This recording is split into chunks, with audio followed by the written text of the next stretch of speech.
Hello, Chrissy here.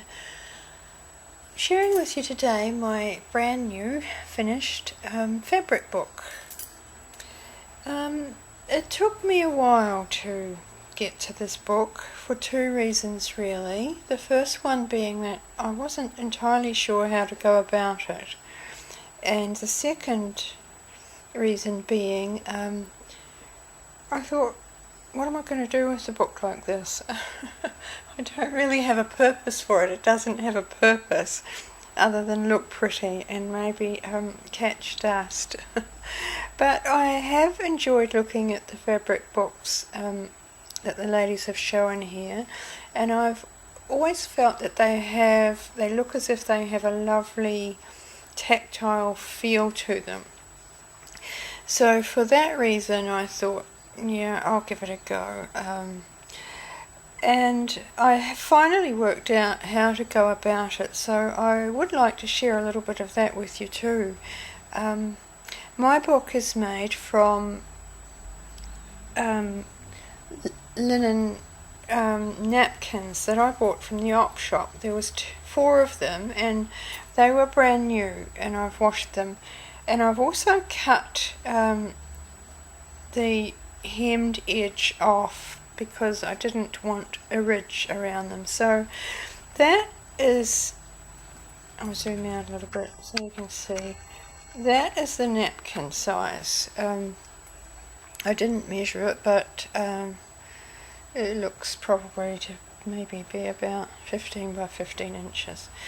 So what I did, and I will insert photos when I edit my video, is that I folded it like that in half and then like that. So the page of my book is the size of the quarter of the napkin.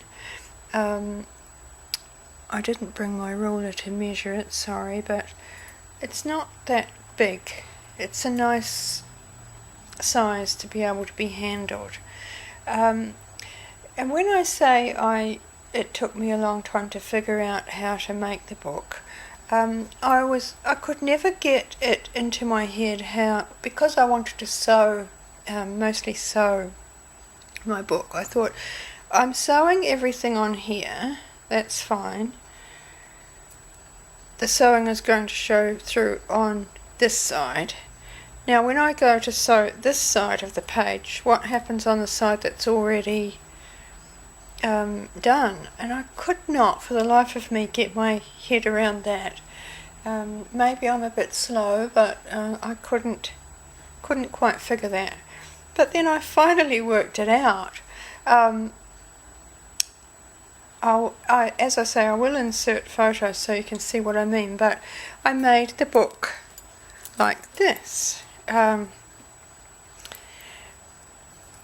Okay, so I did one page. I sewed the first page. I sewed the cover here on this quarter, and then I sewed, or just as an example, the back page here, and then I turned the serviette upside down and I sewed that page and that page. So when I folded it, each individual quarter was sewn with the front of it here and the rough bit underneath. So, and then the rough bit would be here and the good bit here. I hope this is making sense, but if you have any questions and you really do want to know, just ask me. But that way I got over the confusion I had in my head about how to go about sewing this page and this page. So actually one serviette is 4 pages of the book. It's as clear as mud, isn't it?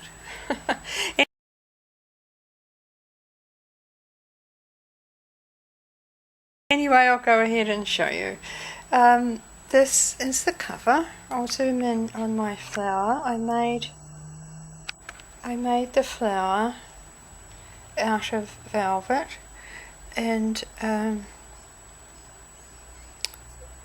put a little flower in the centre and some stamens. There's a bit of lace under there, and that there is actually a lavender sachet, so the book actually smells beautiful. I've just glued the sachet onto the book. This is a very old, I would imagine, a very old piece of lace that a dear friend of mine gave me, and I used that there. This here is a whole doily. I'll zoom back out again. That's a whole doily, and I made these little velvet flowers here, if you can see those. And I've got some dangle that's coloured with the avocado skins, and some pearls and some hand-dyed seam binding there. So that's the cover. Now, inside my book, it does have a lovely feel to it. I really do like the feel. Opens, and this is the first page. I got these lovely, I think probably journaling prompts or sayings or whatever you like to call them, quotes, from Pinterest, so thank you Pinterest for those. And here she listened to the whispers of her heart, and this was an old, I think it's part of a maybe a dressing table set or something, and I avocado dyed that, and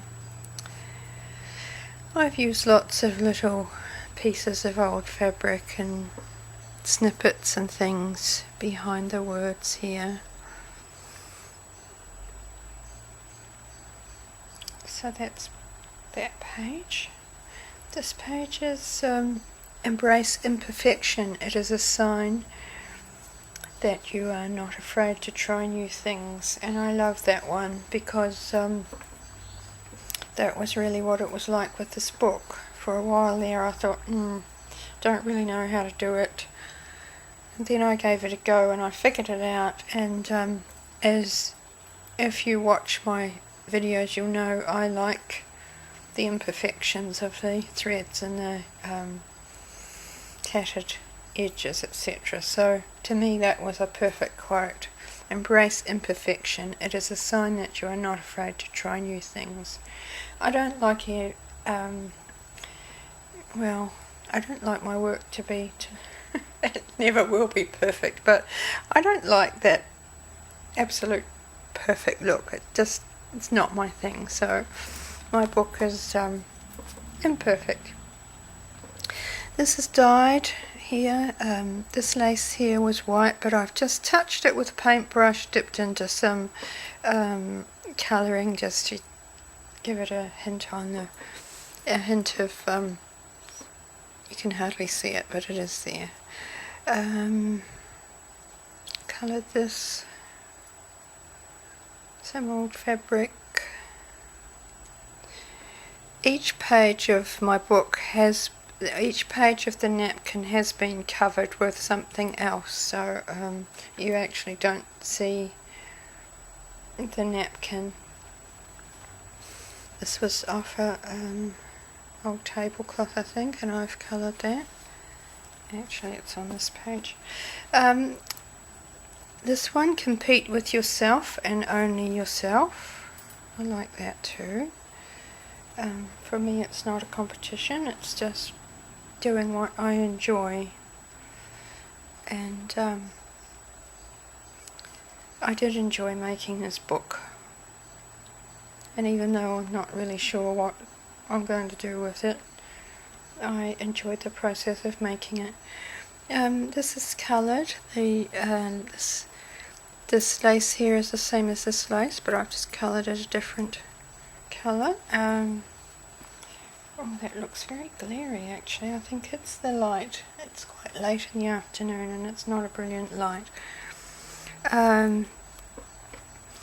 Just layers of old doilies. When I sew on these words, I like to just roughly sew them, and I ink them so they're not stark colour. I like that. I like to pull all the threads of the cheesecloth, pull out tattered threads,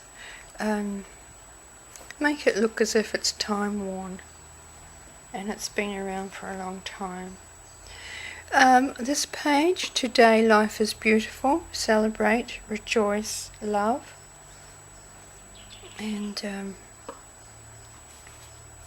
same look here. This is, I've dyed this. This is avocado dyed lace.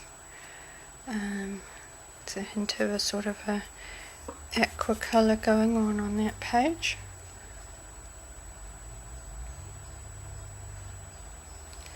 Down the centre of my book, I just layered, it only took 2 napkins, so I've got 8, 1, 2, 3, 4, 5, 6, 7, 8 pages from 2 napkins, so I've got 2 more to make another book.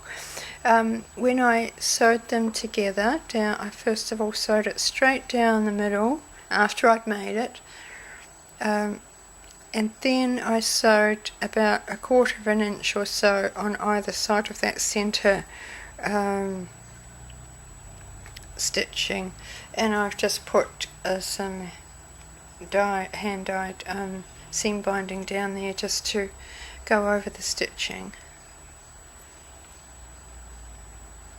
So over the page, she lived in a land of magical dreams. And there she is, looking beautiful.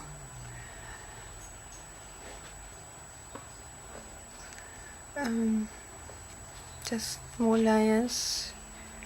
That's got yes, there's lace over the napkin, and then I've layered on top of that a big wide piece of lace stripped down that side. Some tassels.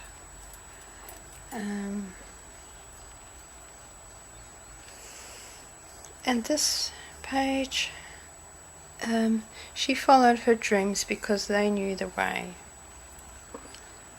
And although I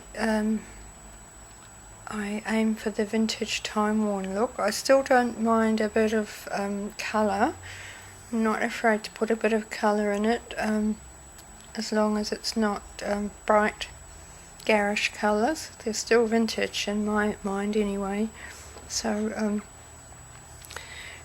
this piece of lace here, I've just threaded some seam binding through that, and a little bit of green button. And the back of the book, this was another old, I'm not quite sure what it was, little cloth, tray cloth maybe, and I've cut that up and used it through the book too.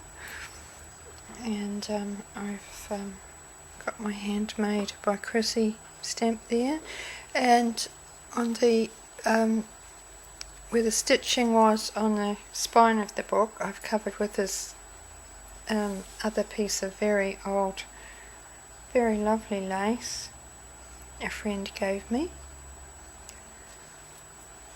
And so that's my lace, not lace book, my fabric book.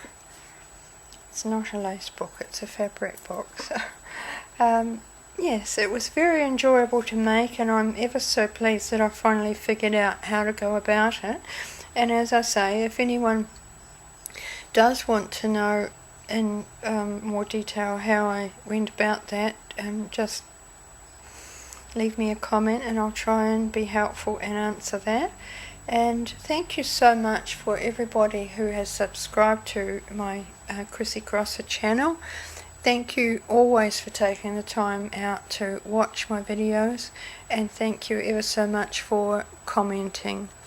And I'll be back again with something else in a while. Bye.